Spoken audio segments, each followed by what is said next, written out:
Sir வாழ்க வளமுடன். வாழ்க வளமுடன். வாழ்க வளமுடன் சார். வாழ்க வளமுடன்மா.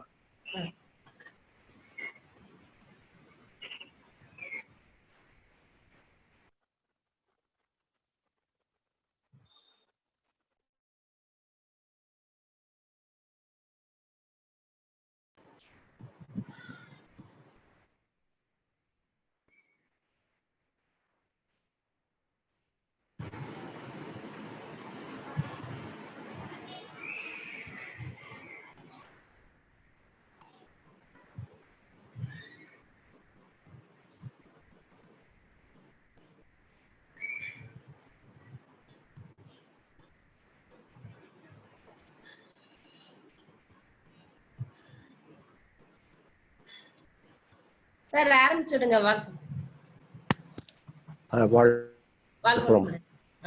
வந்தாங்களா ஐயா? ஐயா வாழ்க வளமுடன். முத்துக்குமாரி ஐயா வாழ்க வளமுடன். ஐயா வாழ்க வளமுடன். வாழ்க வளமுடன். நான் உங்களை அந்த போன்ல போய் அங்க தேடிட்டு இருந்தேன். சரிங்க வாழ்க. நான் வந்துட்டேங்க. வாழ்க. அவர் 7:30க்கு போட்டேன், நாட் ரீச்சபிள் அப்படின்னு சொல்லி வந்துச்சு. 2-3 தடவை போட்டேன். ஆமாங்க, இன்னைக்கு ஈவினிங் ஒரு வகுப்பு இருந்தது, அதுக்கு இடையில இன்னொரு ப்ரிப்பரேஷன் இருந்துச்சு, அதை முடிச்சு கொடுத்துட்டு இப்பதான் உள்ள என்ட்ரி ஆன. கரெக்டா 8 மணிக்கு தான் என்ட்ரி ஆன. சரியா சரி. வாழ்க வையகம், வாழ்க வையகம், வாழ்க வளமுடன். குருவே துணை, குருவின் திருவடி போற்றி. அருட்பேராற்றல் இரவும் பகலும் எல்லா நேரங்களிலும் எல்லா இடங்களிலும் எல்லா தொழில்களிலும் உறுதுணையாகவும் பாதுகாப்பாகவும் வழி நடத்துவதாகவும் அமையுமாக.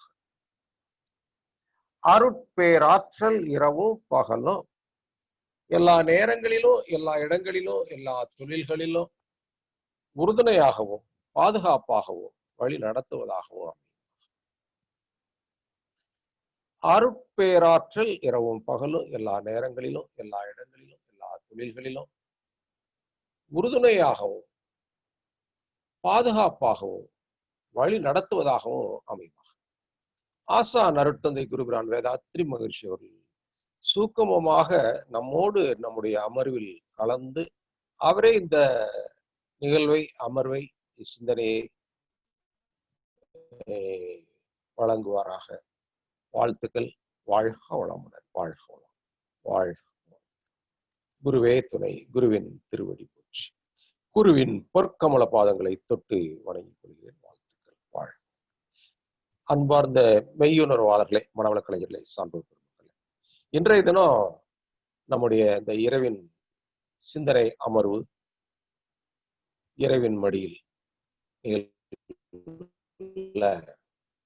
நம்மோடு இணைந்திருப்பவர் வழக்கமாக நமக்கு சிந்தனை வழங்கிய உணர்வாளர் பேராசிரியர் முத்து குமரேசன் புதுக்கோட்டையிலிருந்து ஐயா வந்திருக்கிறார்கள். நமக்கு நிறைய வகுப்புகள் நம்முடைய விருதுநகர் மண்டலம் எடுத்திருக்கிறார்கள். அவர்கள் நம்முடைய விருது மண்டலத்தின் சார்பாக அவர்களை வாழ்த்து வணங்கி வரவேற்கிறோம். இந்த நிகழ்வில் கலந்து கொள்ளக்கூடிய அத்தனை அன்பர்களையும் விருதுநகர் மண்டலத்தின் சார்பாக வாழ்க வளமுடன் வாழ்த்தி வணங்கி வரவேற்கிறோம். இன்றைய தலைப்பு மிக ஒரு நல்ல தலைப்பு. இதுவரை நாம் தொட்டிராத தலைப்பு, இதுவரை நாம் கேட்டிராத சிந்தனை, ஒரு புதிய, ஆனால் ஒரு ஆன்மீகத்தில் இருப்பவர்கள் தெரிந்து கொள்ள வேண்டிய ஒரு விஷயம். எனக்கு ஒரு பிடித்தமான ஒரு தலைப்பு, பிரணவ மந்திரம். இந்த தலைப்பில் ஐயா அவர்களை பேசும்படி, சிந்தனைகளை பகிர்ந்து கொள்ளும்படி அன்போடு கேட்டுக்கொள்கிறோம். வாழ்க வளமுடன். வாழ்க வளம். வாழ்க வளமுடன். ஐயா ஆரம்பிக்கலாங்க. ஐயா குரு வாழ்க. குருவே துணை, குரு அடி போற்றி. ஆதி எனும் பரம்பொருள் மெய் எழுச்சி பெற்று அணியன்ற உயிராகி அணுக்கள் கூடி மோதி இணைந்து இயங்குகின்ற நிலைமைக்கேற்ப மூலகங்கள் பலவாகி அவை இணைந்து வேதித்த அண்ட கோடிகளாய் மற்றும் பிறப்பு இறப்பு இடை உணர்தல் இயக்கமாகி நீதி நெறி உணர் மாந்தராகி வாழும் நிலை உணர்ந்து தொண்டாற்றி இன்பம் காண்போம். சிந்தனையாளர்களே, அறிவிற் சிறந்த பெரியோர்களே, அனைத்து நிலை ஆசிரிய பெருமக்களே, அரங்காவலர்களே, அருமையான இரவு வேளையிலே இரவின் மடியில் என்ற ஒரு நிகழ்வை சிறப்பாக ஏற்பாடு செய்து அன்பர்கள் அனைவருக்கும் சிறந்த முறையில் மனவளக்கலையை பரவவிட்டு செய்து கொண்டிருக்கக்கூடிய விருதுநகர் மண்டலத்தினுடைய மதிப்பிற்குரிய தலைவர் மற்றும் அதனை சார்ந்து இயங்கிக் கொண்டிருக்கக்கூடிய அனைத்து பொறுப்பாளர்களையும் வணங்கி நன்றி கூறி இந்த நிகழ்வை தொடங்குகிறோம். இந்த நிகழ்வில் பங்கேற்றக்கூடிய அனைவரையும் வாழ்த்தி என்னோடு இங்கு பயணிக்கிற ஸ்கை ஃபேமிலி அன்பர்களுக்கும் வணக்கத்தையும் வாழ்த்தையும் தெரிவித்து நிகழ்வை தொடங்குவோம். வாழ்க வளமுடன். ஓங்கார நிலையினிலே மௌனம் என்போம், உச்சரிப்பில் அதனையே சப்தம் என்போம். ஓம் என்று செபிப்பவனை பக்தன் என்போம், உட்பொருள் உணர்ந்தவனை ஞானி என்போம் என்ற ஆசான் அருட்தந்தை வேதாத்ரி மகரிஷி அவர்களுடைய ஓம்காரம் என்ற இதனுடைய விளக்கத்தை பிரணவ மந்திரம் எனும் தலைப்பில் இங்கு பேசுவதற்கு நாம் அழைப்பு கொடுத்த ஐயா அவர்களை வணங்கி, இந்த பிரணவம் என்பது ஒரு மிகப்பெரிய ஆன்மீக உட்பொருள் விளக்கம் என்பதை வெறும் சப்தத்தோடு சொல்லிக் கொண்டிருக்கும் வரைக்கும் அது ஒளி குறிப்பிலேயே நின்று விடுகிறது. அந்த நிலையிலேயே சொல்லிக் கொண்டிருப்பவர்கள் பக்தன் என்றும், அதனுடைய உட்பொருளை அறியும் பொழுது அது ஞானி என்றும் ஆசான் அருட்தந்தை அவர்கள் குறிப்பிட்டிருக்கிறார்கள். ஆக இன்று நாம் அதனுடைய ஞான உட்பொருளை தெரிந்து கொள்வதற்கு முயற்சி எடுப்போம். நாம இப்ப மனிதன் உட்பட அனைத்து உயிர் பொருட்களும், ஏன்னா மனிதன் தான் உச்ச பேரு, அதனால உச்ச நிலையில் இருக்கக்கூடிய மனிதன் உட்பட அனைத்து உயிர் பொருட்களும் ஓர் அறிவிலிருந்து 6வது அறிவு வரைக்கும் இருக்கக்கூடிய எல்லா உயிர் பொருட்களை எடுத்துக்கொண்டாலும் அந்த உயிர் பொருட்கள் இருக்கக்கூடிய விஷயங்களை நாம கவனிக்கலாம். அது என்ன அப்படின்னு பார்க்கும் பொழுது அணுக்களின் கூட்டாக இருக்கும். அதாவது எந்த உயிர் பொருளை எடுத்தாலும் அது செல்களின் தொகுப்பு. இது ஒரு பருப்பொருள் நிலை, அது ஒரு இன்டகிரேஷன்ஸ், ஒரு தொகுக்கப்பட்ட நிலை. செல்கள்லாம் கூடி ஒண்ணு சேர்ந்து தொகுக்கப்பட்டு ஒரு பருப்பொருள் நிலையில நமக்கு தெரியக்கூடியது. பிறகு அந்த பருப்பொருளில் இருக்கக்கூடிய அந்த பொருளை, அந்த கூட்டை இயக்குவது யார் அப்படின்னு பார்த்தோம்னா, உள்ளுக்குள்ளார கண்ணுக்கு தெரியாத சூக்குமமாக ஒரு பாடி, ஒரு அமைப்பு, ஒரு உடல் இருந்து கொண்டு இயங்குகிறது. அந்த சூக்குமத்தை 2ஆ பிரிச்சு பார்த்தோம்னா, ஒண்ணு உயிர் உடல், இன்னொன்னு அந்த உயிரால் உற்பத்தி செய்யப்பட்ட காந்த உடல். மிக நேர்த்தியா இருக்கும். எந்த உயிரை எடுத்துக்கொண்டாலும் சரி, ஓர் அறிவிலிருந்து தொடங்கி 6வது அறிவு பெற்ற மனிதன் வரைக்கும் எந்த உயிர் பொருளை எடுத்துக்கொண்டாலும் ஒண்ணு செல்களின் தொகுப்பாக இருக்கக்கூடிய பருப்பொருள் நிலை, 2வது அந்த பருப்பொருளை இயக்கி கொண்டிருக்கக்கூடிய உயிர் பொருள் நிலை, அது நுண்ணுடல்னு சொல்றோம். பிறகு அவைகளிலிருந்து உருவாக்கப்பட்ட விரிந்து அலையாக இயங்கி கொண்டிருக்கக்கூடிய காந்தம், அது ஜீவன்ல இருக்கிறதுனால, உயிர் பொருள்ல இருக்கிறதுனால உயிர்காந்தம் என்றும் அதையே சீவகாந்தம் என்றும் அழைக்கக்கூடிய இந்த 3 உடல்களாக நம்ம பார்க்கலாம். எந்த ஒண்ணு எடுத்தாலும் இந்த 3இன் தன்மைகள் தான். இது உயிர் பொருள்களுக்குள்ளார உட்படுத்திட்டோம். இந்த பிரபஞ்சத்துல உயிர் பொருட்கள் இல்லாம பருப்பொருட்கள் மற்றும், அதாவது ஜட பொருட்களாக இருக்கக்கூடிய தோற்ற பொருட்களை நினைவுக்கு கொண்டு வரோம். அதெல்லாம் எடுத்து பார்த்தா கூட அங்க என்ன இருக்கு அப்படின்னு பார்க்கும் பொழுது அதுவும் அணுக்களின் கூட்டாக இருக்கிறது. பருப்பொருள் நிலையில ஒரு உருவ தோற்றம் நமக்கு தெரியும். அதெல்லாம் என்ன அப்படின்னு பார்த்தோம்னா அணுக்களோட ஒரு தொகுப்பு அது. அப்ப அந்த அணுக்களோட தொகுப்பாக பார்க்கும் பொழுது நமக்கு ஒரு பொருள் நிலையில ஒரு மிகப்பெரிய காட்சி பொருளாக தெரியுது. ஆனா அந்த பொருளா தெரியக்கூடிய அந்த ஒண்ணு தனித்தனி அணுக்களின் கூட்டு இயக்கம்னு நம்ம புரிந்து கொள்ளணும். எந்த ஒன்றும் அணுக்களின் கூட்டு இல்லாம கிடையவே கிடையாது. எப்படி உயிர் பொருட்கள்ல செல்னு சொன்னோமோ அதையே ஜடப்பொருள்ல சொல்லும் போது அணு என்ற வார்த்தையை சொல்றோம். சுவாமிஜி அழகா சொல்றாரு, ஆதி எனும் பரம்பொருள் மெய் எழுச்சி பெற்று அணு என்ற உயிராகி. அப்ப வெளியில அணுன்னு சொல்லப்படுறது, இங்கே உயிர் என்று அழைக்கப்படுகிறது. அப்ப இதெல்லாம் இங்க அணுக்களின் கூட்டு. அப்ப அணுக்களின் கூட்டு அப்படின்னு வரும் பொழுது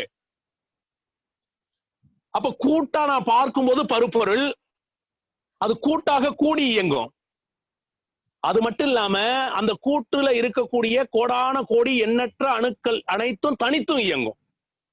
அப்ப தனிப்பொருள் இயக்கம் அதுக்கு இருக்கு, தனித்த இயக்கம். இந்த இடத்த கொஞ்சம் புரிஞ்சுக்கொள்வோம். நம்ம உயிர் பொருள்ல எளிமையா புரிஞ்சுக்கிட்டோம், உடல், உயிர், உயிரால் உற்பத்தி பண்ணப்பட்ட காந்தம்னு. ஜடப்பொருள் எப்படி புரிந்து கொள்ளணும் அப்படின்னு பார்த்தா, இந்த அணுக்களின் கூட்டு இயக்கமாக இருக்கக்கூடிய ஒரு பொருள் நிலை, அந்த அணுக்கள் அந்த கூட்டுக்குள்ளார தனித்து இயங்கக்கூடிய ஒரு தனித்த நிலை. அப்ப அதுதான் அங்கே உயிரின் நிலைன்னு பார்க்கணும். இங்க உயிரக்கா இருக்கக்கூடியது. ஏன் அங்கே உயிர்னு அங்க சொல்ல முடியல அப்படின்னு பார்த்தா, அதுவும் கூடி இயங்குது, தனித்து இயங்கி கொண்டிருக்கிறது, கூடியும் இயங்குது. தனித்து இயக்கம் இருக்கிறது, தனித்த இந்த அணுக்கள் எல்லாம் கூடியும் இயங்குது. இப்படி தனித்து இயங்கும் பொழுது அதிலிருந்து வெளிப்பட்ட விரிவலையும், இந்த கூடி இயங்குவதால் அந்த பொருளிலிருந்து வெளிப்பட்ட விரிவலையும் காந்தமாக, அது பருப்பொருள் காந்த நிலை, அப்படி வெளிப்படும் பொழுது அது காந்தமாக மாறுகிறது. அப்படி காந்தமாக மாறுவதும் இருக்குது. அங்க அங்கும் அந்த 3 தன்மைகளை பார்க்கிறோம். ஒண்ணு பருப்பொருள் நிலை, அந்த பருப்பொருளுக்கு காரணமாக இருக்கக்கூடிய தனித்த அணுக்களின் தனி இயக்கம், அந்த இயக்கத்தின் காரணமாக வெளிவந்த விரிவலை ஆக அங்கும் இந்த 3 தன்மைகளை பார்க்கிறோம். அப்ப உயிர் பொருட்களுக்குள்ளேயும் நாம இந்த 3 தன்மைகளை பார்க்கிறோம். இந்த பிரபஞ்சம் முழுவதும் இருக்கக்கூடிய 2வது அணு தொடங்கி, அதாவது 2வது பௌதீகம் தொடங்கி 5 பௌதீகமாக விரிந்திருக்கக்கூடிய அனைத்து தோற்ற பொருளையும் நீங்க இதுக்குள்ளார அடக்கி பார்க்கலாம். ஒண்ணு மட்டும் விட்டு இருக்கேன், மிச்சம் எல்லா வரைக்கும் வந்துட்டோம். ஏன்னா இதெல்லாம் தோற்றத்துக்கு உட்பட்டது.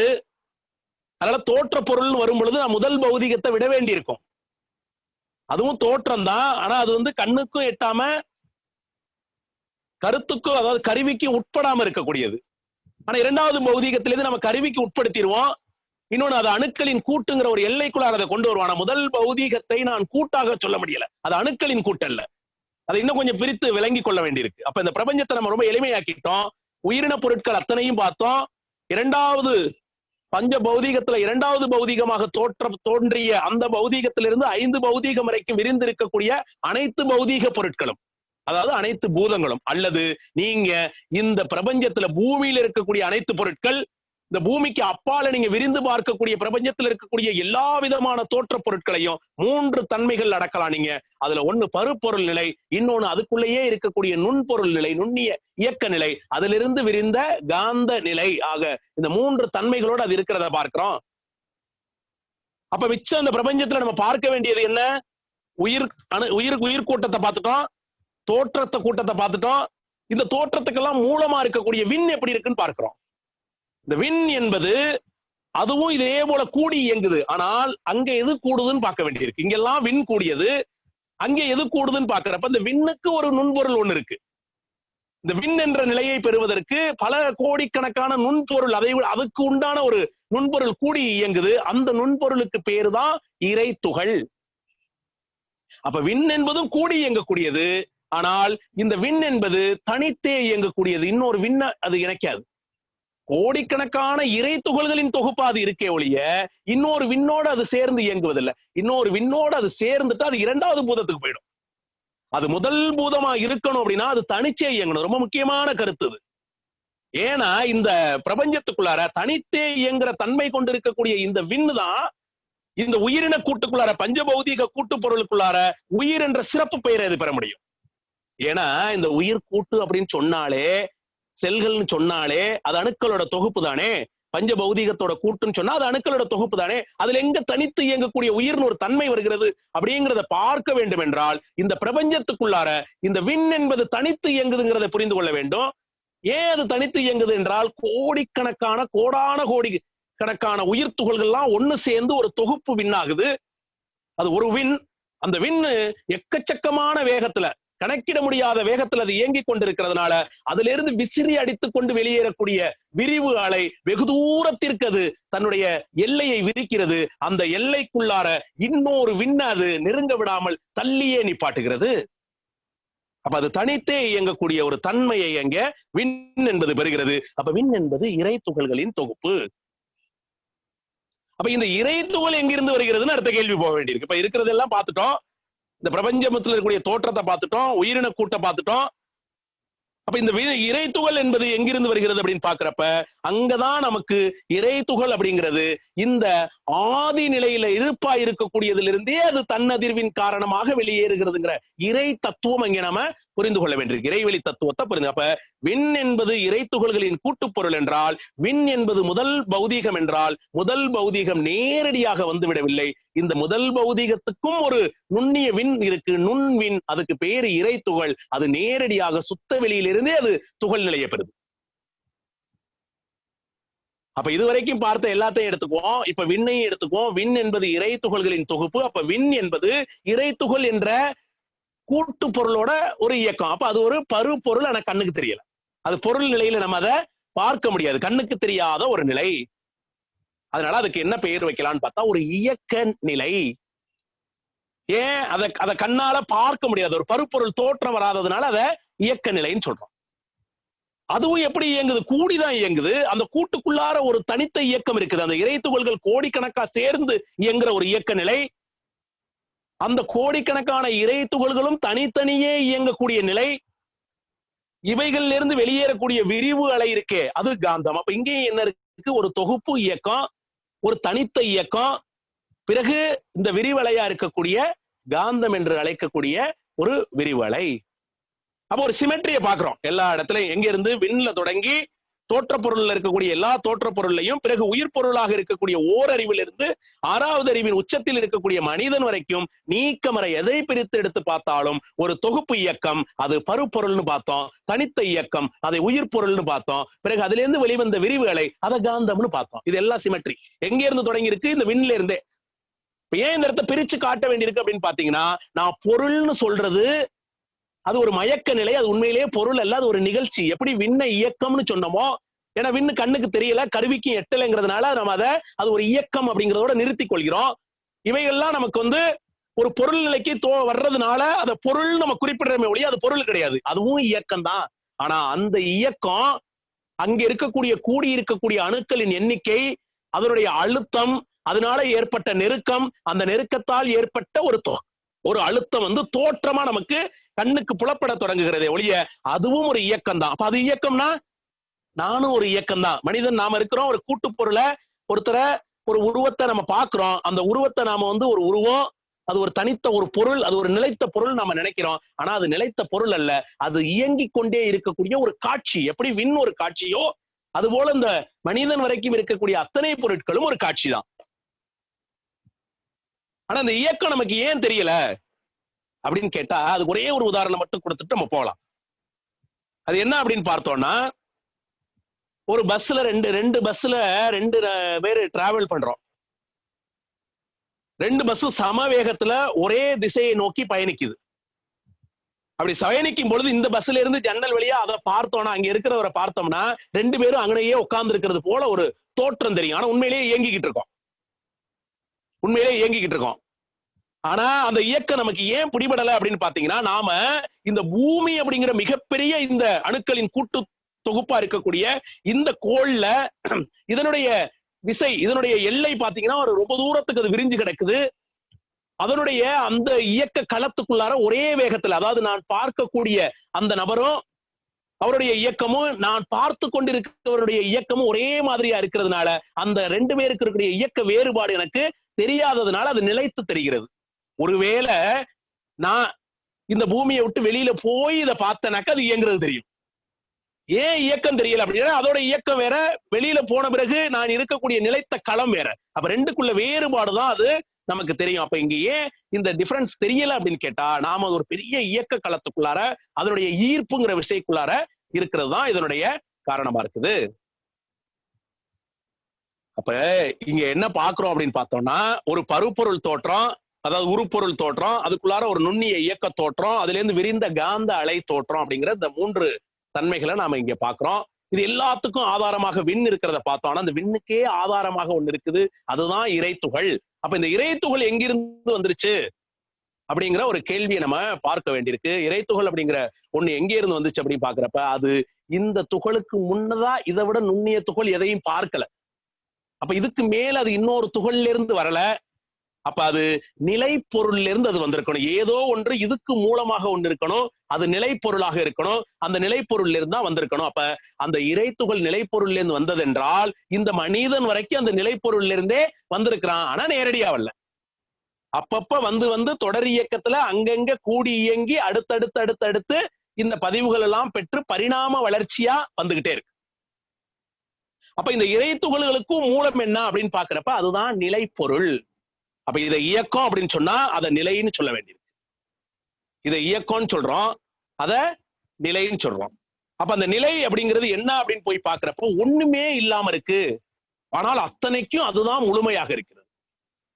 ஒண்ணுமே இல்லாதது கிளீன் ஸ்டேட், ஆனா அத்தனைக்கும் முழுமையாக இருக்கக்கூடியது அப்சல்யூட் ஸ்டேட், ஒரு முழுமை தன்மையாக அது இருக்குது. அப்படி முழுமைத்தன்மையா இருக்கிறதுனால நாம் அதை எப்படி உருவகப்படுத்தலாம்? சுவாமிஜி அதை எப்படி அதோடைய வளங்களை எப்படி சொல்லலாம்னு பாக்குறாரு.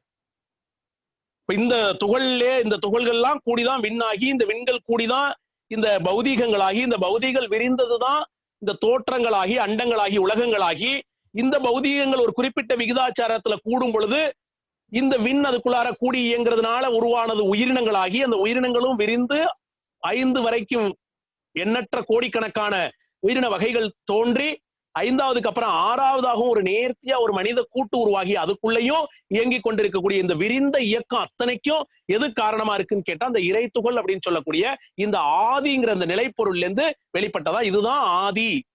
சுவாமி சொல்றார் ஆதி எனும் பரம்பொருள் மெய். அப்ப அது மிற்றதெல்லாம் மெய் கிடையாது, மிற்றதெல்லாம் இயக்கம், அது மாறிக்கிட்டே இருக்கும். அப்ப எது மெய்யானது, எது மாறாதது, எவர் லாஸ்டிங், எப்ப பார்த்தாலும் ஒரே மாதிரி இருக்கக்கூடியது ஆம்னிபொட்டன்ட், ஆம்னி பிரசன்ஸ், எந்த மாதிரி வேணாலும் அது ஆங்கில வார்த்தைகள் பயன்படுத்துறோம். தமிழ்ல இது ஒரு முழுமை தன்மையுடையது, நிறைவு தன்மையுடையது. முதல்ல போய் பார்த்தா முடிவாக இருப்பது எதுவாக இருக்கோ அதுவாக இருக்கிறது, முடிவுல போய் பார்த்தா முதல்ல நாம் பார்த்தது எதுவாக இருக்கிறதோ அதுவாக இருக்கிறது. அப்ப முதலில் முடிவதாகவும் முடிவில் முதலாவதாகவும் இருக்கிறது. ஆக்கம் அளவு இறுதி இல்லாய், அனைத்துலகும் ஆக்குவாய், காப்பாய், அழிப்பாய், அருள் தருவாய். ஆக்கம் இல்லாம இருக்கு, அளவு இல்லாம இருக்கு, இறுதி இல்லாம இருக்கு. ஆனால் இந்த அனைத்து உலகத்துக்கும் ஆக்கத்துக்கு இதுவே காரணமா இருக்கு. அது மட்டும் இல்லாம இவைகள் எல்லாம் காத்து வழி நடத்தக்கூடிய தன்மையாகவும் அது இருக்கிறத பாக்குறோம்.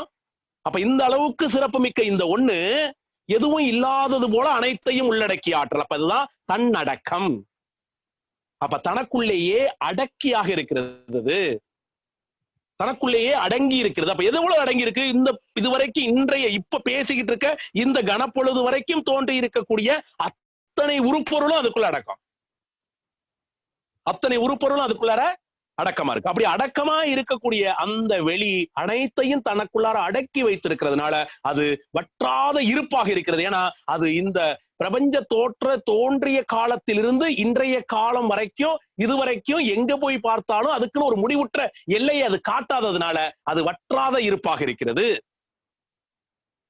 எப்போ ஒன்றை வற்றாததுன்னு சொல்லுவோம்? அது தன்னுடைய இருப்பை குறைச்சிக்கிறது, ஒரு எல்லை தெரிய ஆரம்பிச்சது, கரை தெரிய ஆரம்பிச்சாதனே. இன்றைய தேதி வரைக்கும் இதுவரைக்கும் மானிட குலத்துல வந்த சித்தர் பெருமக்கள் போய் பார்த்ததிலிருந்து இன்னைக்கு போய் பார்த்துட்டு வெட்ட வெளியே தெய்வம் சொல்லி சுத்த வெளியே பிரம்மம்னு சொல்லி வந்திருக்க ஆசான் அருட்தந்தை மகரிஷி வரைக்கும் போய் பார்த்த எல்லாருக்கும் இன்னமும் அது கரை காட்டவில்லை. அப்ப அது வற்றாத இருப்பாக இருக்கிறது. இன்னும் எத்தனை தோற்றங்கள் உருவாகி கொண்டிருந்தாலும், அதுல இருந்து இன்னும் எத்தனை கோடிக்கணக்கான மில்லியன் கணக்கான எண்ணற்ற துகள்கள் உருவாகி கொண்டிருந்தாலும் அது வற்றாத இருப்பாகவே அது இருந்து கொண்டிருக்கிறது.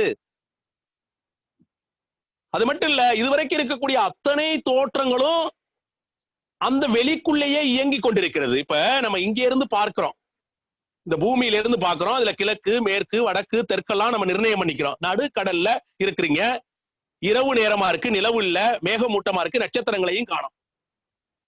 எந்த திசையில இருக்கிறேன் யாருக்கு தெரியும்? ஏன்னா எனக்கு ரெஃபரன்ஸ் வேணும். ரெஃபரன்ஸ் இல்லாம நான் திசையை குறிக்க முடியாது. வெட்ட வெளியில ஏது ரெஃபரன்ஸ்? எங்க எல்லாம் வெளியா இருக்கிறப்ப, ஒண்ணுமே இல்லாம இருக்கிறப்ப எங்க ரெஃபரன்ஸ் இருக்கு? எங்க? அப்ப இங்க திசைகள் அற்று, ஆனா நம்ம பூமிங்கிற ஒரு எல்லைக்குள்ளார நாம நம்மளுடைய வாழ்வியலுக்காக நமக்கு தெரிந்த ஒரு இயக்கத்தை வைத்துக் கொண்டு இது திசைகள் எல்லாம் குறித்து நம்ம வச்சிருக்கிறோம். எப்படி ஒரு கடல் பகுதிக்குள்ளார மையத்துல இருக்கும் பொழுது நம்மளால திசையை கண்டறிய முடியாதோ, அப்ப அதுதான் கலங்கரை விளக்கம் வச்சிருக்கான். அங்க இருந்து ஒரு பெரிய லைட் அடிச்சு இந்த இடத்துல ஒரு ஹார்பர் இருக்குன்னு இந்த பக்கமா வரலான்னு திசை காட்டியது. இது ஒரு எளிமையான விளக்கம். நீங்க ஒரு பாலைவனத்துல இருக்கிறேன், மத்தியான வெயில். பாலைவனம்னா எப்படி இருக்குன்னு தெரியும், ஒரு மிகப்பெரிய மணற்பாங்கான பகுதி. அது காட்சி பண்றதுக்கு உதவியா இருக்கும் அதுக்காக. அப்ப ஒரு மதியான வெயில்ல ஒரு பாலைவனத்துல நான் நிக்கிறேன், ஒரு 15 நிமிஷம் வேகமா ஓடுறேன், ஓடி போய் நிக்கிறேன். இப்ப நான் முதல்ல நின்ன இடத்துக்கும் இப்ப நிக்கிற இடத்துக்கும் எனக்கு வித்தியாசம் தெரியாது. ஏன்னா எனக்கு ரெஃபரன்ஸ் கிடையாது. ஒரு மரமோ, ஒரு கட்டிடமோ, ஒரு குளமோ, தண்ணியோ, ஏதோ ஒரு ரெஃபரன்ஸ் இருக்கணும். வெட்ட வெளி மாதிரி அப்படியே அங்க இருக்குது பாருங்க. அது போல இந்த வெட்ட வெளி அப்படிங்கிறது எந்த பக்கமும் அது மேல கீழே, வடது இடது, தெற்கு மேற்கு வடக்கு, இது மாதிரி இது வரைக்கும் நான் இங்க அனுமானிச்சிருக்கக்கூடிய எந்த அனுமான அறிவும் இல்ல. அது எல்லாத்தையும் கலட்டி விட்டுறணும். அப்ப எல்லாத்தையும் கலட்டி விட்டா அது என்னவா இருக்கும்? நிர்குணமாக இருக்கும். இதுக்குன்னு ஒரு குணம் இல்ல. அதுக்குள்ளதான் இந்த பூமி சுழன்று இயங்கி கொண்டிருக்கிறது. அப்ப இந்த பூமியை சுத்தி, இந்த பூமியை யார் வளைச்சு வச்சிருக்கா? அது நீளமா இல்லையே, தட்டையா இல்லையே, அழகா வளைச்சிருக்கே, வளைவா இருக்கே. பூமியோட மேல போய் பார்த்தா வளைச்சிருக்கே. யார் வளைச்சா? யார் வளைக்க முடியும்? அப்ப அதுக்கு வெளியில, இந்த பூமிக்கு வெளியில, இந்த வெளி, அதாவது பூமிக்கு அப்பால, அது வெளின்னு சொல்றாங்க, பூமிக்கு அப்பால, beyond the earth, who is ruling? அங்க பியாண்ட் த எர்த் யார் இருக்கான்னு கேட்டா இந்த வெளியே இருக்கிறது. இந்த வெளிக்கிட்ட இந்த பூமியை மடக்கிற அளவுக்கு ஆற்றல் இருக்கணும். அப்பதானே பூமியை வளைக்க முடியும். ஒரு ஒரு ஒரு ஒரு உருண்டையா, ஒரு குளோபா ஆக்கணும் இல்லையா? அப்ப பூமிய நீங்க ஒரு உருவகம் பண்ற, ஒரு பந்து மாதிரி, அந்த பந்து மாதிரி ஆக்குனது யாரு? அதை சுத்தி இருக்கக்கூடிய அந்த வெளிதானே ஆக்கி தனக்குள்ளேயே அதை உருளை விட்டுக்கிட்டு இருக்கு. இது மாதிரி எத்தனை லட்சம் பூமியை கொண்டது இந்த சூரியன். அந்த சூரியனையும் அப்படித்தானே மடக்கி வச்சிருக்கு. இது மாதிரி எத்தனை கோடிக்கணக்கான சூரிய குடும்பம் இருக்கு, அதையும் இப்படித்தானே மடக்கி வச்சிருக்கு.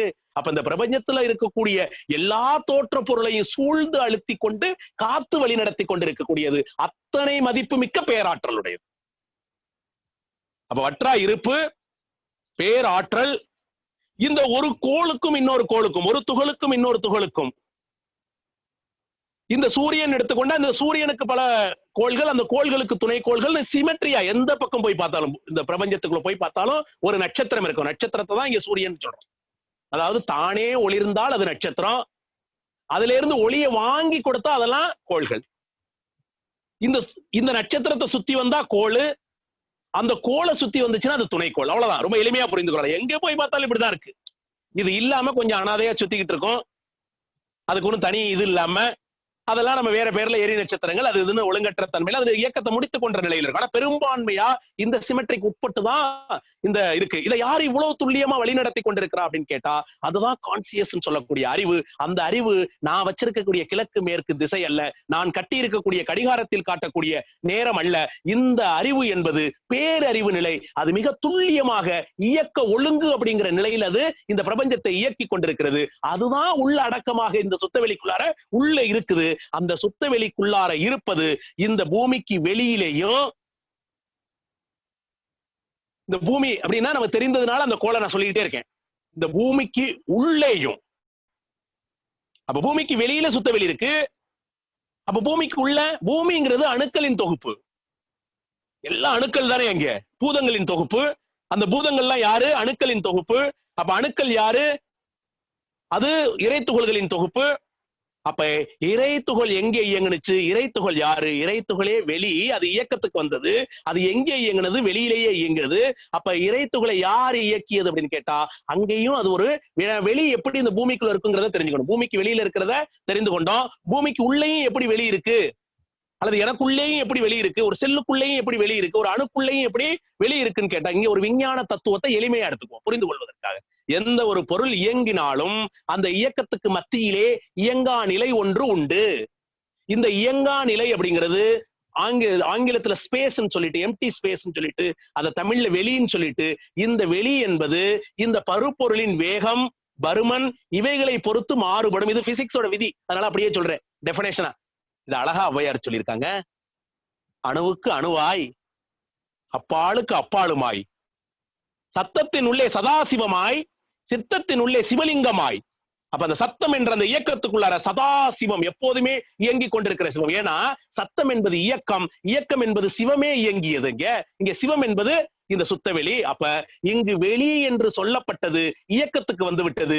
இயக்கத்துக்கு வந்த உடனேயும் அதுக்கு பேரு சக்தின்னு பேர் வச்சிடறோம். அல்லது அந்த சக்தி அப்படிங்கிற பேர் வச்ச பிறகு அந்த சக்தியுடைய எழுச்சியா இருக்கக்கூடிய ஒரு தன்மையை சப்தம் என்று சொல்லிட்டோம். இந்த சப்தம் என்பது இயக்கம், இயக்கம் என்பது சக்தி, இந்த சக்தி என்பது சிவம் என்ற இந்த வெளியினுடைய இயக்கம். ஆனால் இந்த வெளி இயக்கமாக மாறினாலும் கூட இந்த இயக்கத்துக்கு உள்ளேயும் இந்த வெளி இருக்குது.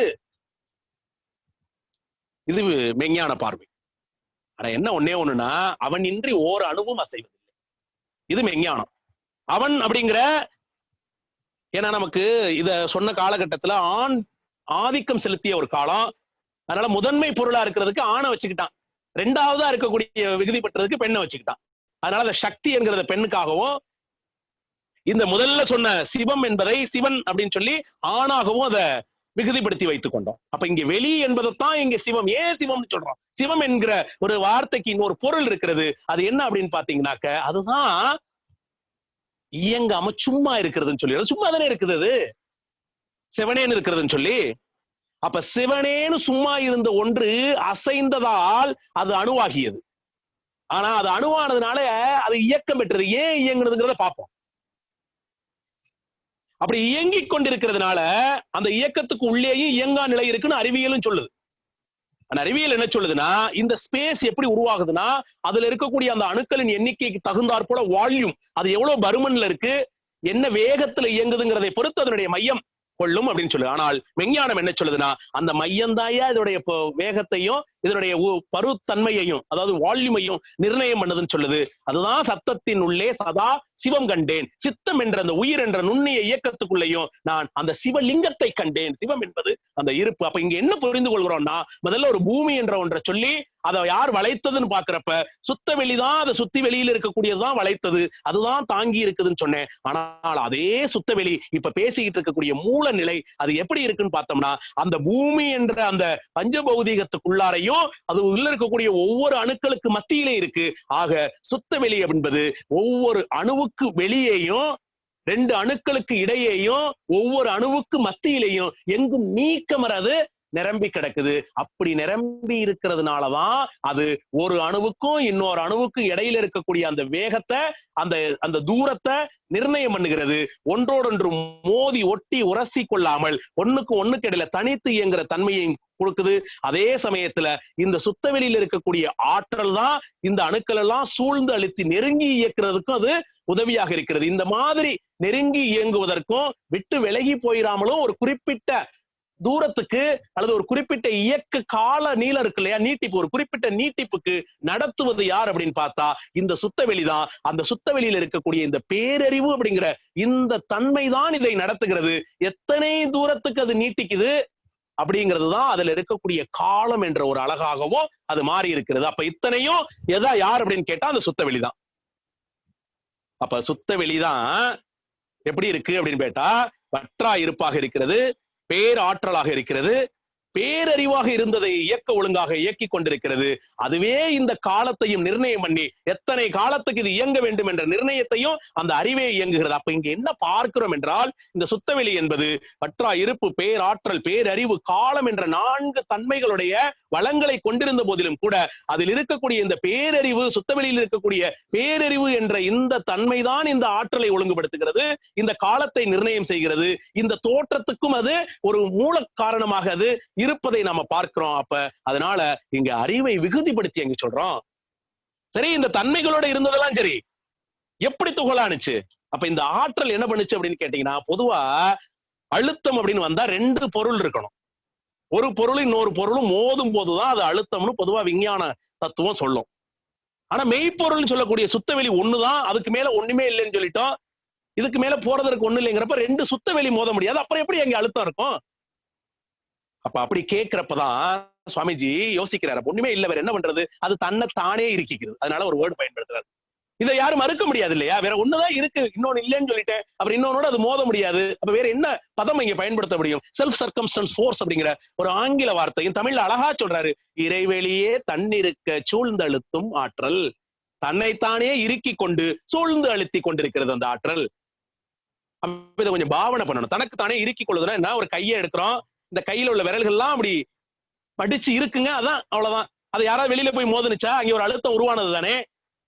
தனக்கு எல்லா விரல்களையும் ஒன்னா அப்படி இருக்கிறேன், இருக்கும்போது ஒரு ஆற்றல் இங்க இருக்குல்ல, உள்ளுக்குள்ளார அதுக்குள்ள ஒரு ஆற்றல் இருக்குல்ல, அந்த ஆற்றலோட வெளிப்பாடை நீங்க பார்க்கலாம். அப்படி தன்னைத்தானே அப்படி இருக்கிறப்ப இந்த கையை நீங்க இப்ப நான் பேசும்போதே நீங்க இறுக்கி பார்க்கலாம். எது மேலேயும் கை வைக்காம தனியா அந்த கையை எடுத்து நீட்டி அப்படி நீட்டி இந்த விரல்கள் அப்படி இருக்குனீங்கன்னா பாருங்க, கொஞ்ச நேரத்துல ஒரு அதிர்வு இருக்கும். இப்படி தன்னைத்தானே சூழ்ந்து அழுத்தி இறுக்கி கொண்டதுனால ஏற்பட்ட தன் அதிர்வு. இந்த இருக்கிறதுக்குள்ளார கொண்டு வந்து இன்னொரு பொருளை வச்சீங்கன்னா பிதுக்கிக்கிட்டு மேல வெளியில வரும், பாத்தீங்கன்னா தெரியும். ஆனா அங்க இன்னொரு பொருள் இல்லையே, அது இல்ல பிரச்சனை. இப்ப இது எளிமையா சொல்லிட்டேன். இந்த விரல்களை இருக்கும்போது கையில ஒரு நடுக்கம் இருந்துச்சு, ஒரு நடுக்கம் இருக்கிறத பாக்குறேன், அதுதான் அதிர்வு. இப்ப அதுக்குள்ளார ஒரு பொருள் உள்ள வச்சேன்னா, ஒரு மாவு பொருள் வைக்கிறதா நினைச்சுக்கோங்க. இப்ப அதை போய் இருக்குன்னா ஒரு முட்டை வடிவத்துல மேல வெளியில வந்துடும். ஏன்னா அது சூழ்ந்து இருக்கிறதுனால அது ஒரே மாதிரி பிதுங்கிக்கிட்டு வெளியில வரும். ஆனா எனக்கு இன்னொரு பொருள் இங்க சுத்த வெளியில இல்லையே, சுத்த வெளி மட்டும் தானே இருக்கு. அப்ப யாரை இருக்குவது? தானே தன்னைத்தானே இறுக்கி கொண்டு தன்னாலே அதிர்வு பெற்று அந்த அதிர்வின் காரணமாக எங்காவது ஆங்காங்கு சுத்த வெளியில ஒரு பிளவு ஏற்படும் பொழுது, ஒரு பின்னம் ஏற்படும் பொழுது சுத்த வெளியே இங்க வர வேண்டியிருக்கு, வேற வழியே இல்லை. அப்ப துகளாக வந்தது யார் என்று பார்த்தால் சுத்த வெளிதான். ஏன் வந்துச்சுன்னு பார்த்தா தன்னதிர்வுனால வந்துச்சு. ஏன் தன்னதிர்வு வந்துச்சுன்னு கேட்டீங்கன்னா, அந்த ஒட்டுமொத்த ஆற்றல் அதுக்குள்ளார பேராற்றலாக உள்ளுக்குள்ளார அடக்கமாக சூழ்ந்து அழுத்தி கொண்டிருப்பதனால் அந்த சூழ்ந்து அழுத்த ஆற்றலினால் ஒரு தன்னதிர்வு ஏற்படுகிறது. அந்த தன்னதிர்வு தான் இந்த துகள் உருவாவதற்கு காரணம். ஆக இந்த தன்னதிர்வுங்கிற வேர்டு ரொம்ப முக்கியமானது. இந்த அதிர்வு இல்லைன்னா தோற்றம் இல்லை, அது பாட்டுக்கு அப்படியே இருந்துரும், செவனேன்னு அப்படியே கிடந்திருக்கும். இந்த அதிர்வுகளில் இருந்துதான் இந்த பிரபஞ்சம் படைக்கப்பட்டது. இந்த அதிர்வுகளில் இருந்துதான் இந்த பிரபஞ்சம் படைக்கப்பட்டது. அதை மட்டும் புரிஞ்சுக்கும். ஆக இந்த அதிர்வு தான் துகள்கள் உருவானதுக்கு காரணமா இருந்தது. அப்ப இந்த பிரபஞ்சம் எப்படி இருக்கிறது என்றால் அதிர்ந்து கொண்டிருக்கிறது. அப்ப அதிர்வு அப்படின்னா அது ஒரு அலை தானே. அதிர்வு, அப்ப அதுக்குள்ள ஒரு அலை இருக்கு. அதிர்வுன்னு வந்தா இங்க அந்த அதிர்வுக்கு ஒரு அலை இருக்கு. அப்ப நிலையும் அலையுமா தான் இருக்கு. ஆனால் அது எப்படி இருக்குங்கிறத தான் பார்க்கணும்.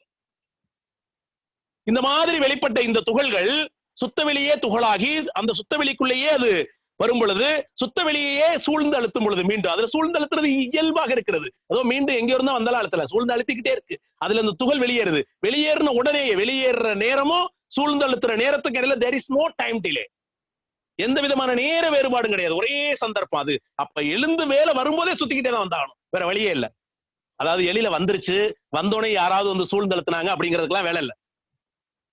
So there is no time delay. அப்படியே யோசிச்சு பாருங்க. ஏன்னா இந்த சூழ்ந்தழுத்தும் ஆற்றல் எப்போதுமே இருந்து கொண்டே இருக்கிறது. அது சூழ்ந்து அழுத்திக் கொண்டே இருக்கிறது.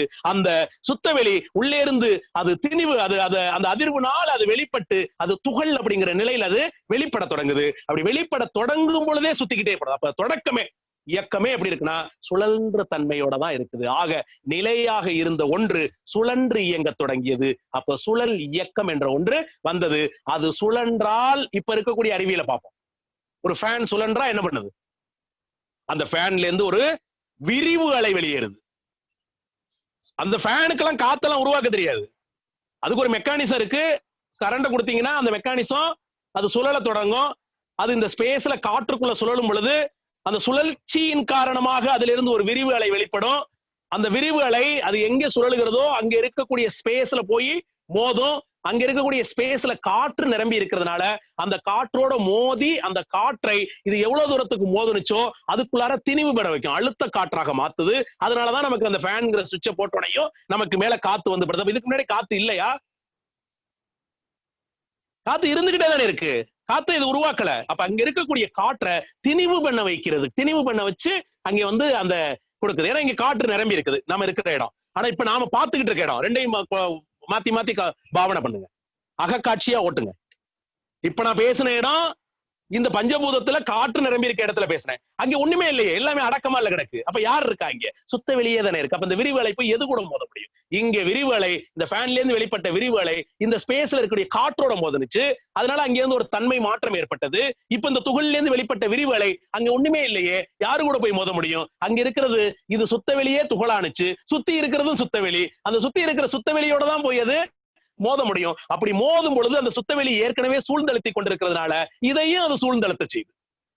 அப்படி சூழ்ந்தழுத்துறதுனால இது சுத்தவெளி துகளானப்ப இந்த சூழ்ந்து அழுத்தினதை தாக்கு பிடிச்சு தொடர்ந்து சுழன்றுகிட்டே இருந்துச்சு.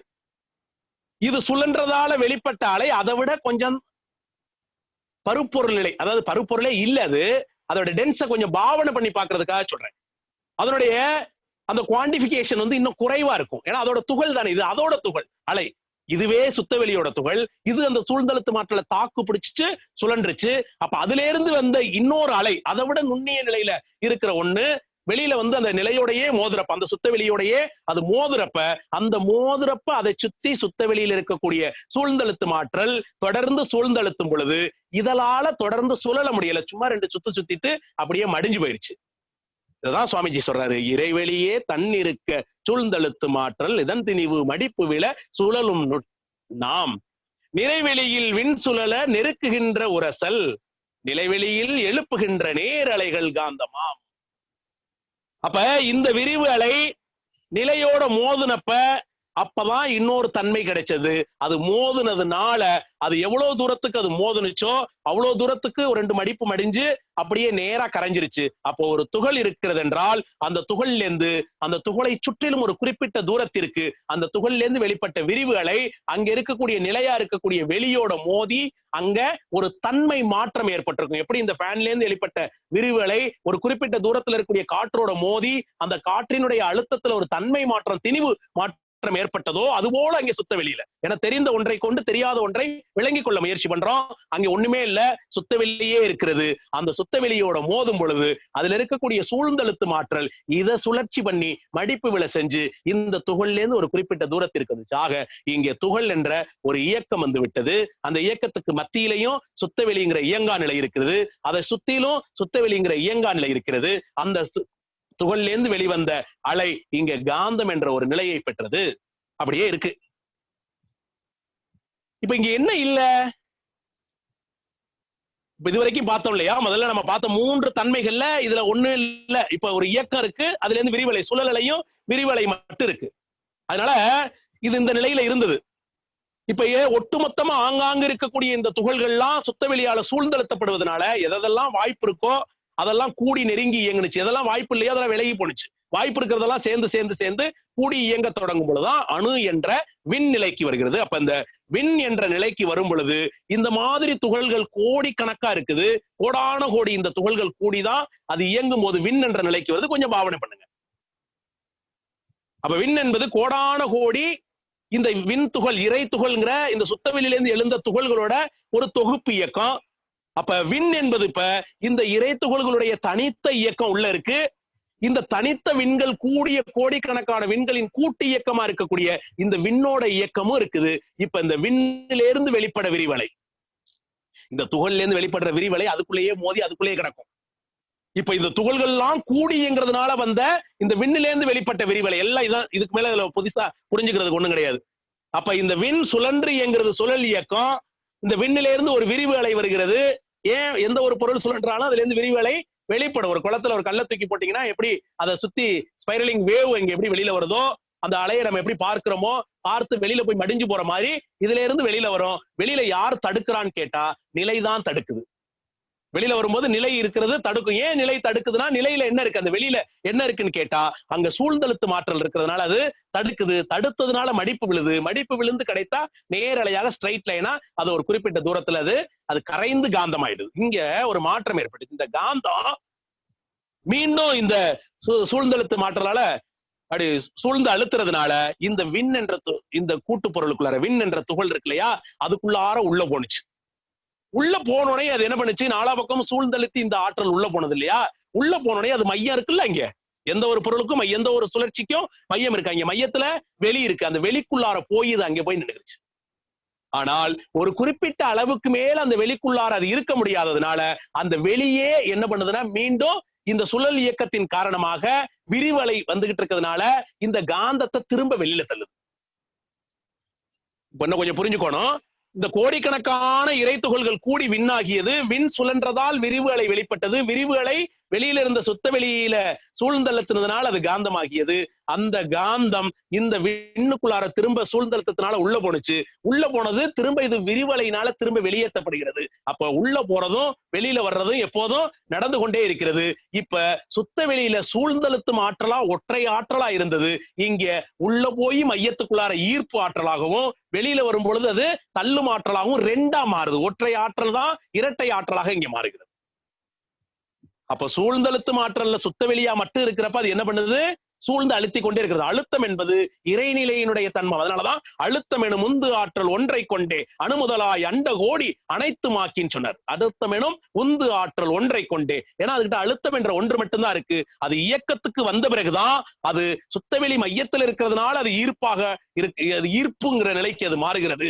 அது சுழற்சி பண்றதுனால அது விரிவலை இருக்கிறதுனால வெளித்தள்ளப்படுகிறதுனால அது தள்ளும் ஆற்றல்னு பண்ணப்படுகிறது. இந்த மாதிரி உள்ள போன காந்தம் அப்படி வெளியில வரும் பொழுது அது ஒரு தன்மை மாற்றத்தோட வருகிறது. அதுதான் அழுத்தம் என்ற தன்மையை இப்ப வெளியில கொண்டு காட்டுது. வெளிக்குள்ளார அழுத்தமா இருந்தது, இப்ப வெளிக்குள்ள இருந்த அழுத்தத்தை முதலா ஒரு இயக்கம் வெளியில காட்டுது. அந்த முதல்ல காட்டின இயக்கம் தான் விண். அதனாலதான் விண் என்பது அழுத்தத்தை வெளிப்படுத்துகிறதுன்னு சொல்றோம். இப்படி பல கோடி விண்கள் கூடுனுச்சு, பல பல மாதிரியான அழுத்தம் ஏற்பட்டது. ஒரு குறிப்பிட்ட விண்கள் கூடிய சமயத்துல இந்த மாதிரி காந்தம் உள்ள போய் வெளியில வரும்போது அழுத்தத்தோடு சேர்த்து கொஞ்சம் சத்தத்தையும் வெளியில கொண்டு வந்துச்சு. அப்படி அழுத்தத்தோடு கூடி சத்தத்தையும் வெளியில கொண்டு வந்ததுனால இத புதுசா பாக்குறோம். அப்ப இது இன்னொரு தன்மையா இருக்கு, இதுக்கு இன்னொரு பேர் வச்சிருவோம் அப்படின்னு சொல்லி அதை இன்னொரு பௌதீகமா பிரிச்சான். ஒரு பௌதீகமா வரணும்னா அது ஏற்கனவே இருக்கக்கூடிய அந்த கேரக்டர்ல இருந்து இன்னொரு கேரக்டர் அது வெளிப்படுத்தணும். இப்படிதான் மூன்றாவதா இன்னும் பல அணுக்கள் கூடும் பொழுது, அப்ப ஒரு அணுவா இருந்துச்சு, ஈரணுக்கள் கூடியது, பிறகு இன்னொரு 16 அணுக்கள்ங்கிற எண்ணிக்கையில கூடி இயங்கும் பொழுது அந்த கூட்டு இயக்கத்திலிருந்து வெளிப்பட்ட விரிவலை காந்தமாகி அதே காந்தம் அந்த கூட்டு இயக்கத்துக்குள்ளார, அந்த அணுக்களின் கூட்டு இயக்கத்துக்குள்ள, அதாவது 16 அணுக்கள் கூடிய அந்த கூட்டு எண்ணிக்கை கொண்ட அந்த கூட்டுக்குள்ளார உள்ள போய் திரும்ப வெளியில வரும் பொழுது அந்த தன்மாத்திரை என்ன பண்ணுச்சுன்னு கேட்டீங்கன்னா அழுத்தத்தோடு கூடிய சத்தம், சத்தத்தோடு கூடிய கொஞ்சம் வெளிச்சத்தையும் வெளியில எடுத்துக்கிட்டு வந்துச்சு. அதனால அதுக்கு இன்னொரு பேர் வச்சாங்க, நெருப்பு. பிறகு பல மாதிரி இந்த விண்கள் கூடுனுச்சு, ஒரு மாற்றத்தையும் காணோம். அதனால பிறகு என்ன பண்ணுச்சுன்னா இந்த பௌதீகம் கூட தொடங்குனுச்சு. இந்த பௌதீகம் கூட தொடங்குனுச்சு. அப்ப இந்த பௌதீகம் கூடுனுச்சு எப்படி? இந்த ஹைட்ரஜனும், அதாவது இரண்டாவதா அந்த காற்றும், மூன்றாவதா அந்த வெப்ப காற்றும் ஒரு குறிப்பிட்ட விகிதாச்சாரத்துல கூடும் பொழுது இவைகள்லாம் ஒண்ணுக்கு இடம் கொடுத்து அது இன்னொரு தன்மையை அடைஞ்சிச்சு. அந்த தன்மையிலிருந்து வெளிப்பட்ட விரிவலை காந்தமாகி அந்த காந்த சூழ்ந்தழுத்து மாற்றல்னால அந்த கூட்டு பொருளுக்குள்ளேயே அது இயங்கி வரும் பொழுது அது அழுத்தமாகவும் ஒளியாகவும் வந்துச்சு. ஆனால் அது விரைவாக வெளியேற முடியல. அதனால இந்த ஒளியும் அழுத்தமும் அதுக்குள்ளேயே மடங்கி அதுக்குள்ளேயே சுவை என்ற ஒன்றை உருவாக்குச்சு. இதெல்லாம் வெளியில வந்துச்சு, இது மட்டும் அதுக்குள்ளேயே உருவாக்குது. இந்த இடம் சுவாமிஜி அழகா அழுத்தம் திருத்தமா சொல்லியிருக்காரு. இதே போல அடுத்த நிலைக்கு வரும் பொழுது நிலம் என்ற நிலைக்கு என்ன புரிஞ்சுக்கிறோம் அப்படின்னு பாத்தீங்கன்னா, இந்த விண் என்பது அழுத்தத்தை வெளியில கொண்டு வந்துச்சு. அடுத்து இரண்டாவது கூடிய அணு, அந்த இரண்டாவது பௌதிகம் சப்தத்தை கொண்டு வந்துச்சு, அழுத்தத்தோடு சப்தத்தை கொண்டு வந்துச்சு.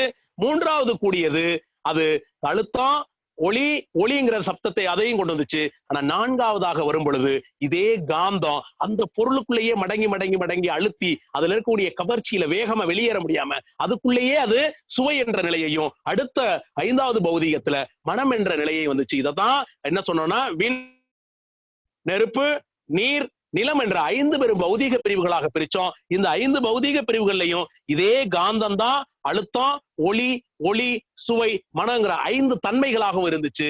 இங்க அழுத்தம் என்பது ஒரு டச் அப்படிங்கிற நிலையில இருக்கு. இங்க ஒளிங்கிறத நாம இன்னைக்கு விஞ்ஞான வளர்ச்சி புரிந்து கொண்டதுனால இத மின்சாரம்னு சொல்றோம். இது காந்த மின்சாரம். ஆக அழுத்தத்துல காந்த சக்தியாகவே இருக்கிறது. ஏன்னா அது இறைநிலையில அழுத்தமா இருந்தது, விண்ல அதே அழுத்தமாக இருக்கிறது, அது காந்த சக்தியாகவே இருந்தது. இதே காந்தம் இந்த காற்றுலையும் நெருப்புலையும் அது ஒளி அப்படிங்கிற மின் சக்தியாக இருந்துச்சு. அதே காந்த சக்தி இந்த நீர்லையும் இந்த நிலத்திலையும் அது ரசாயனம் சக்தியாக மாத்திரம். அப்ப ரசாயனத்துக்குள்ளார யார் இருக்கான்னு கேட்டா இந்த மின் சக்தி இருக்குது, மின் சக்திக்குள்ள யார் இருக்கான்னு கேட்டா காந்த சக்தி இருக்கிறது. ஆக இந்த காந்தம் என்ற ஒன்றுதான் எல்லாத்துக்குள்ளையும் ஊடுருவி நிரம்பி கிடக்குது, எங்கும் ஏகமா விரிந்து கிடக்கிறது. இதே பௌதீக பொருளுக்குள்ளார, அது இந்த உயிர் பொருளுக்குள்ளார அது ஜீவகாந்தம் என்ற ஒரு பெயரை பெற்றது. இந்த பிரபஞ்சம் முழுக்க இத்தனை தன்மைகளை விரித்து காட்டியது. இந்த உயிரின கூட்டுக்குள்ளார ஒவ்வொரு புலனை அமைத்துக் கொண்டு ஒவ்வொரு உயிரின கூட்டிலையும் இந்த பிரபஞ்சத்துல விரித்து காட்டி இருக்கக்கூடிய அழுத்தம், ஒளி, சுவை, மனம் அப்படிங்கிற இந்த தன்மைகள் எல்லாம் பெறுவதற்கு புதிய புதிய புலன்களை அமைத்துக் கொண்டு பரிணாமம் நடந்தது. இவ்வளவு யார் விரிஞ்சா? ஆதியில் இருக்கக்கூடிய தன்னதிர்வாக இருந்த ஒரு கேரக்டர் தான் துகளா வந்துச்சு. அதனாலதான் அது துகள் உருவாக்கியது. அந்த துகள்ல இருந்து ஒரு விளைவு ஏற்படல. அங்க அந்த துகள்ல ஏற்பட்ட அந்த காந்தத்துல ஒரு விளைவு ஏற்படல. அதனால சுவாமிஜி அதை தூய காந்தம்னு சொல்றாரு. ஏன்னா அந்த காந்தத்துல மாற்றம் ஏற்படல, அந்த விரிவலை காந்தமா மாறுனுச்சு. ஆனா காந்தம் அப்படியே மாறாமலே இருந்துச்சு. அதனால அது தூய காந்தம்னு சொன்னாங்க. இந்த இடத்துல இந்த விரிவு நிலையில வரும் பொழுது அழுத்தம், ஒளி, சுவை, மனம்னு இந்த 5 தன்மையா விரிந்தது யாருன்னு கேட்டா அந்த தன் அதிர்வு தான் இங்க காந்தமாகி இந்த காந்தம் தான் இந்த 5 தன்மையா விரிந்தது. இந்த 5 தன்மையா விரிந்ததையும் கண்டு உணர்வதற்கு, கண்டு கேட்டு உண்டு உணர்வதற்கு இதே காந்த பொருள் ஒவ்வொரு உயிரினத்திலேயும் ஒவ்வொரு புலனை அமைத்துக் கொண்டு மனிதனிடம் 6வதாக மனிதன் இது மனம் என்ற ஒரு சிறப்பு தன்மையை பெற்றது. அந்த மனம் மனம் என்ன பண்ணுச்சு அப்படின்னு பாத்தீங்கன்னா இந்த அதிர்வோட உச்ச பேரு நிலைக்கு அது வந்துச்சு.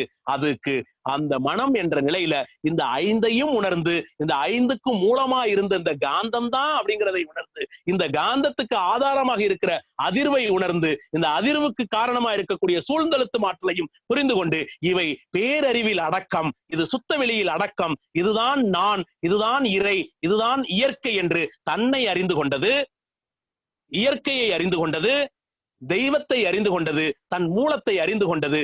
ஆக நான் என்பதும் இயற்கை என்பதும் தெய்வம் என்பதும் அந்த சுத்தவெளி என்ற மூலத்தில் இருந்து வந்ததுதான் என்றும், அந்த மூலத்தில் இருந்த தன்னதிர்வு தான் விரிந்து இதுவரைக்கும் வந்திருக்கு அப்படிங்கிறதை புரிந்து கொள்ளக்கூடிய தன்மை இந்த மனதுக்கு இருந்த போதிலும், இது இந்த புலன்கள் வழியாக இயங்கிக் கொண்டிருந்ததுனால இந்த தன்மையை அது பெற முடியல. இந்த தன்மையை அது உணர்வதற்காக அந்த காலகட்டத்துல வாழ்ந்த சித்தர்கள் என்ன முயற்சி பண்ணாங்க அப்படின்னு பாத்தீங்கன்னாக்க, அதுக்கு ஒரு ஒளி குறிப்பை கொடுத்து பார்த்தாங்க. ஆ ஓ இம்னு சொல்லிட்டு ஓம் அப்படிங்கிற ஒரு எழுத்தை அதுக்குள்ளார சொல்லி உச்சரிக்க சொல்லி பார்த்தாங்க. அப்படி உச்சரிக்க சொல்லும் பொழுது அது இந்த ஓம் என்ற இந்த உச்சரிப்புல அந்த மனம் ஒடுங்குவதையும், அது தன்னோட மூலத்தை நோக்கியது அதை திசை திருப்புவதற்கு ஒரு வாய்ப்பா இருந்ததை பார்த்தாங்க. பிறகு அதோடைய ரகசியம் என்னன்னு பாக்குறப்ப, இதுவரைக்கும் இந்த வார்த்தையை ஏன் பயன்படுத்தினாங்கன்னு பாத்தீங்கன்னா, இதுவரைக்கும் உலக தோற்றத்துல பேசப்பட்ட எல்லா மொழிகள், எல்லா சப்தத்துக்கும் அடிப்படையா இருப்பது எதுன்னு பாத்தீங்கன்னா இந்த ஆ அப்படிங்கிற எழுத்துதான். அதுல இருந்துதான் ஓம் என்ற ஒளி குறிப்பு தொடங்குனுச்சு. அதே ஓம் என்ற ஒளி குறிப்பு தான் பிறகு ஆமேன் என்றும், பிறகு அமீன் என்றும் வேறு வேறு சமயங்களுக்குள்ளார அது பயன்படுத்தப்பட்டிருக்கிறதை நாம இங்க பார்க்கலாம். இதையே திருக்குறள் அழகா கொடுக்கிறது. அகர முதல எழுத்தெல்லாம் ஆதி பகவன் முதற்றே உலகு. இந்த அகரம் அப்படிங்கிறது தான் முதல். பகவன்கிறது பகுக்க முடியாதவன். யார்? இறைவன். மூலத்துக்கு மேல நீங்க பகுத்து பார்க்க முடியாது. எத்தனை தடவை போய் பார்த்தாலும் முதலில் முடிவது, முடிவில் முதலது. இன்றைக்கு வரைக்கும் இந்த காந்த பொருள் பேசப்பட்டு கொண்டிருக்கிறது இல்லையா? இந்த ஓம் என்ற இந்த வேர்டு இருக்கு இல்லையா, இந்த ஒளியினுடைய அதிர்வு, இந்த அதிர்வை கொடுக்கும் பொழுது இந்த மனம் தன்னுடைய மூலத்தை நோக்கி திருப்புற ஒரு சிறு விஷயத்தை பார்த்தாங்க. ஆனால் அதோடு நின்று போயிருச்சுனாக்க அது பக்தி நிலையாகி போயிடுது. பக்தி நிலையில இறைவனை நம்ம புரிந்து கொள்வதற்காக கொடுக்கப்பட்ட ஒரு சங்கேத ஒளிதான் இது. இந்த ஒளிக்குன்னு ஒரு சிறப்பு தன்மை இல்லைன்னு சொல்றாரு சுவாமிஜி.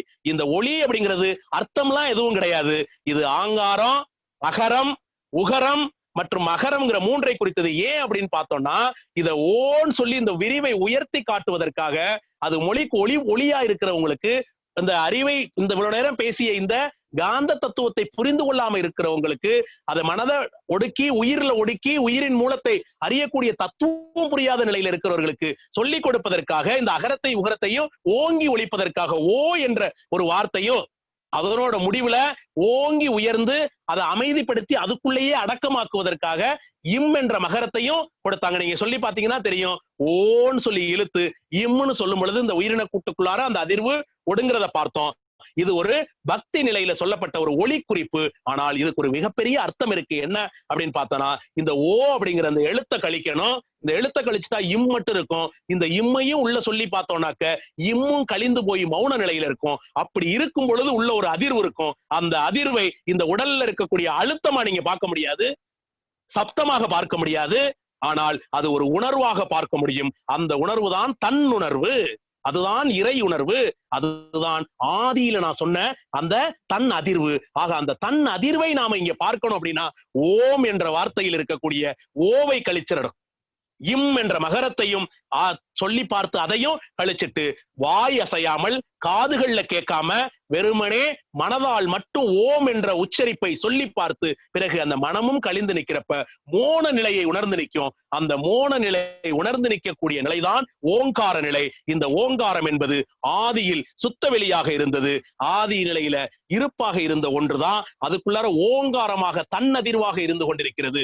ஆக இது ஓம் என்ற ஒரு சிறப்பு பொருள். இதுதான் பிரணவம் என்று பொருள். இதுதான் பிரணவ மந்திரம். இது வெறும் வார்த்தையில் சொல்வது தொடக்க நிலை. இதனுடைய உட்பொருளை புரிந்து கொண்டு அடக்க நிலையில மனதால இந்த ஓம் என்பதை சொல்லி அந்த ஓமை நினைத்து ஓம்ங்கிற அந்த ஓங்காரத்துல நிற்கும் பொழுது தன் அதிர்வை இங்க தன் உணர்வாக நாம் பெற முடியும். இதுதான் இறை உணர்வு நிலை.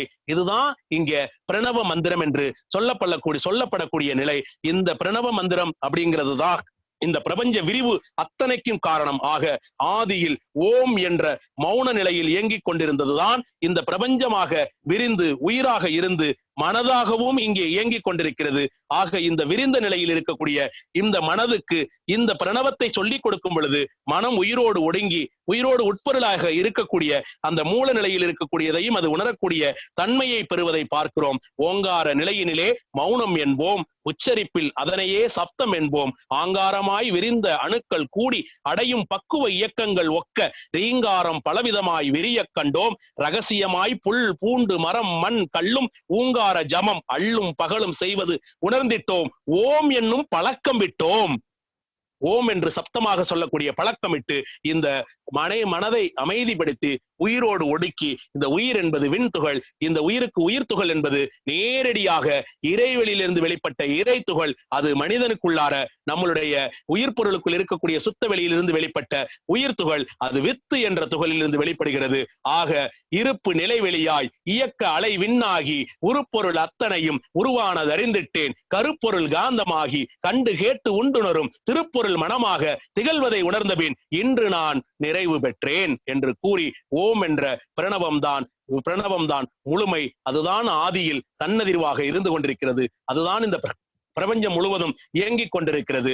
அது ஒரு ஒளி குறிப்பு, அது ஒரு சங்கேதம், அது ஒரு அமைதி நிலை, அது ஒரு மௌனம் என்று கூறி இந்த இறை உணர்வை பெறுவதற்கு நாம் அனைவரும் முயல்வோம் என்று நீங்களும் உங்கள் அன்பு குடும்பமும் வாழ்க வளமுடன் என்று கூறி நிகழ்வை நிறைவு செய்கிறேன். வாழ்க வளமுடன், வாழ்க வளமுடன், வாழ்க வளமுடன்.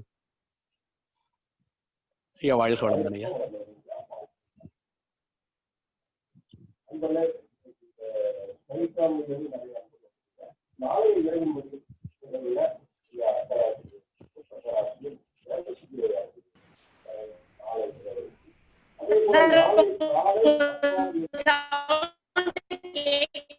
சவுண்ட் கேக்கல, சவுண்ட் கம்மியா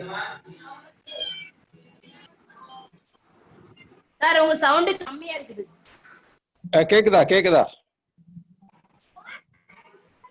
கேட்காம? கேக்குது, இப்ப கேக்குது.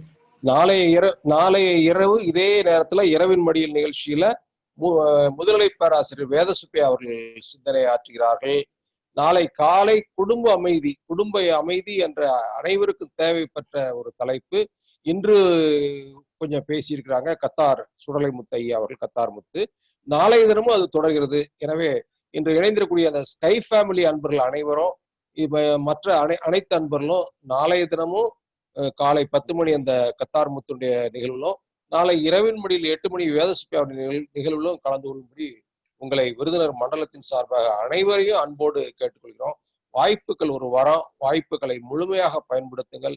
நீங்க ஸ்கை ஃபேமிலியிலிருந்து வந்தாலும் எங்களுடைய விருதுநகர் மண்டல ஃபேமிலி உங்களை அன்போடு வரவேற்கிறது. தினசரி இந்த அமர்வுகளை கலந்து கொள்ளும்படி உங்களை மீண்டும் வேண்டி கேட்டுக்கொள்கிறோம். அன்பர்களே, இன்றைய சிந்தனையை பொறுத்து நான் ஒரு கருத்து மட்டும் சொல்ல விரும்புகிறேன். பொதுவா நம்ம பேராசிரியர்கள் ஆசிரியர்கள் வகுப்பு எடுக்கும் போது நாம சிலர் என்ன செய்யறோம் அப்படின்னு கேட்டீங்கன்னா, படிச்சு குறிப்பெடுத்து அதை பேசுறோம். இன்னும் சில பேரு அதை புரிந்து அதுக்கப்புறம் நம்ம அதை பேசுறோம், தெரிந்து பேசுறோம். இப்ப ஐயா அவர்கள் சொன்ன கருத்து என்ன, அவர் எதை பற்றி பேசினாரோ அதுல இருந்து பேசினார். எதை பற்றி பேசினாரோ அதுக்குள்ள இருந்து பேசினார். அதை நீங்க எதுவாக இருக்கிறாரோ அதுவாகவே இருந்து பேசினது. ஒரு இயல்பு, ஒரு பாங்கு, அந்த ஒரு உண்மையை நம்மால உணர முடியுது. அந்த அளவிற்கு மிக ஒரு தேவையான ஒரு சிந்தனை. நாம இதை கொஞ்சம் டாபிக் கொஞ்சம் டஃபா இருந்தா கூட இதை தெரியாம ஒரு மனவளக்கலைஞருடைய உச்சத்தை நாம தொட முடியாது என்ற நிலையில இந்த ஐயா அவர்களுக்கு நம்முடைய விருதுநகர் மண்டலத்தின் சார்பாக வாழ்த்துக்களையும், ஏன்னா இப்படி ஒரு தலைப்பை இவ்வளவு ஒரு சிறப்பாக எடுப்பதற்கு ஐயா அவர்கள் ஒரு தகுதி வாய்ந்த ஆசிரியர் என்ற நிலையில ஐயாவுக்கு வாழ்த்துக்கள் சொல்லி நாம நிறைவு செய்யலாம். நேரம் 9 மணி ஆனதுனால நம்ம ஐயம் தெரிதல் கேள்வி பதில் யாராவது ஒருவர் தான் வச்சுக்கலாம், இல்லாட்ட கூட நாம நிறைவு செய்து 9 மணிக்கு எல்லாமே அவங்கள அனுப்பி யாராவது யார் கேள்வி ஒன்றும் இல்லைன்னு நினைக்கிறேன். யாராவது இருக்கிறாங்களா? ஒருத்தர் இல்லாமா இந்திராணி? யாரும் இல்ல சார், யாரும் இல்ல. சரி யாரும் இல்ல ஐயா. முடிச்சிடலாங்களா? ஐயா நிறைவு பண்ணிக்கலாம் ஐயா. வாழ்க வளமுடன் ஐயா. வாழ்த்துக்கள். திரும்பவும் இந்த தலைப்பு கொடுத்ததுக்கு நன்றி ஐயா, வாழ்க வளமுடன். இல்ல, இந்த தலைப்பு பற்றிய ஒரு கருத்து எனக்கும் தேவைப்பட்டுச்சு. சரிங்க. எனக்கு ஒரு விளக்கம் தேவைப்படும். ஒரு விளக்கம் ஒரு ஆழமான இந்த விளக்கத்தை புரிந்து கொள்ளணும்னு ஆசை.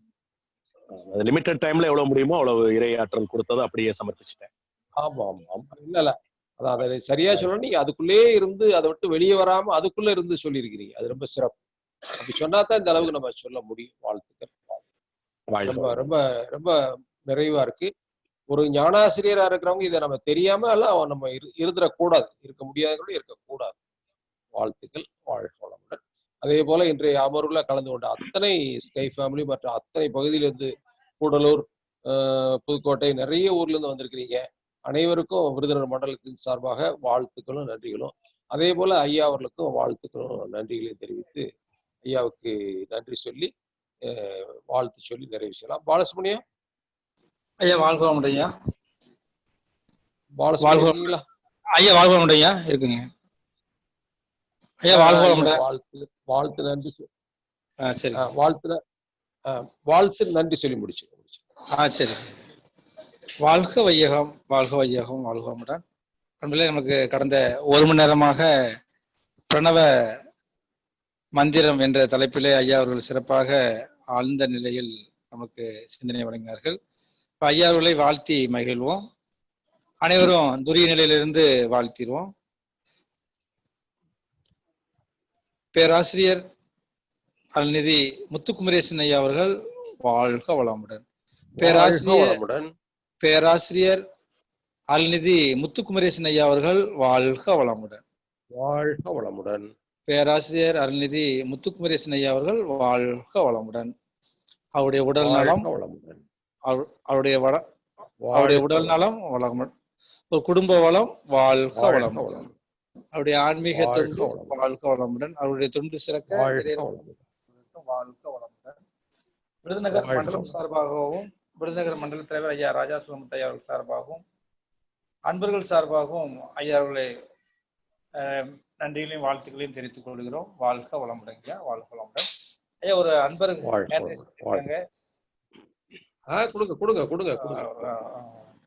சுரேஷ் ஐயா அட்மிட் பண்ணிக்கோங்க. வாழ்க வளமுடன் ஐயா. வாழ்க வளமுடன் ஐயா. வாழ்க வளமுடன் ஐயா. ஐயா சிறப்பானவருங்க. ரொம்ப உணர்வுபூர்வமா இருந்ததுங்க. நன்றி ஐயா. இறை உணர்வு பற்றி ஆழமான கருத்துக்கள், நல்ல உண்மையா அதை உணர்வாக இருந்து உணர வச்சிங்க. நன்றி ஐயா. வாழ்க வளமுடன். வாழ்க வளமுடன் ஐயா. குரு அருள். மயிலாடுதுறையில இருந்து சுரேஷ் ஐயா. ஐயா தெரியுதுங்க, தெரியுதுங்க. அவங்க ராஜா சுலமுத்து ஐயாவுக்கும் நன்றிங்க. அவங்களும் கேட்பாங்க. நன்றி ஐயா. வாழ்த்துக்கள். வாழ்த்துக்கள். வாங்க முத்துக்குமரேசன் ஐயா நன்றி. வாழ்த்துக்கள் ஐயா. வாழ்க வளமுடன். நன்றி ஐயா. வாழ்க. இல்ல ஐயா, முத்துக்குமரேசன் சொன்ன மாதிரி இது ஒரு செஷன்ல எடுக்க வேண்டிய டாபிக். ஒரு செஷன், ஃபுல் செஷன் எடுக்க வேண்டிய ஒரு டாபிக். அத இந்த அளவுக்கு கொண்டு வந்து அந்த அதிர்வு தான் பிரணவம்னு சொல்றதுக்கு ஐயா ரொம்ப முயற்சி பண்ணி அது அந்த ஃப்ளோ வந்ததுனால அதை ஒரு நேரத்துல முடியும். ஏன்னா ஐயாவுக்கு நல்லாவே அதை நன்றி வாழ்த்துக்கள்னு சொல்லலாம். வாழ்த்துக்கள். வாழ்க வளம். வாழ்க வளமுடன் ஐயா. வாழ்க வளமுடன். உலக நல வாழ்த்து பாடி நிறைவு செய்யலாம். மீண்டும் ஐயாவுக்கு நன்றியை வாழ்த்துக்கள் தெரிவித்துக் கொண்டு உலகமெல்லாம் பருவமழை ஒத்தபடி பெய்யட்டும், உழவரெல்லாம் தானியத்தை உவப்புடனே பெருக்கட்டும், பல தொழில்கள் புரிகின்ற பாட்டாளி உயரட்டும், பகுத்துணர்வில் தொகுத்துணர்வு பண்பாட்டை உயர்த்தட்டும், கலகங்கள் போட்டி பகை கடந்தாட்சி நடக்கட்டும், கல்லாமை கடன் வறுமை களங்கங்கள் மறையட்டும், நலவாழ்வை அளிக்கும் மெய் ஞான ஒளி வீசட்டும், நம் கடமை அறவாழ்வின் நாட்டத்தே சிறக்கட்டும், நம் கடமை அறவாழ்வின் நாட்டத்தே சிறக்கட்டும். வாழ்க வையகம், வாழ்க வையகம், வாழ்க வளமுடன். நன்றிங்கய்யா. வாழ்க வளமுடன். வாழ்க வளமுடன். வாழ்க வளமுடன்.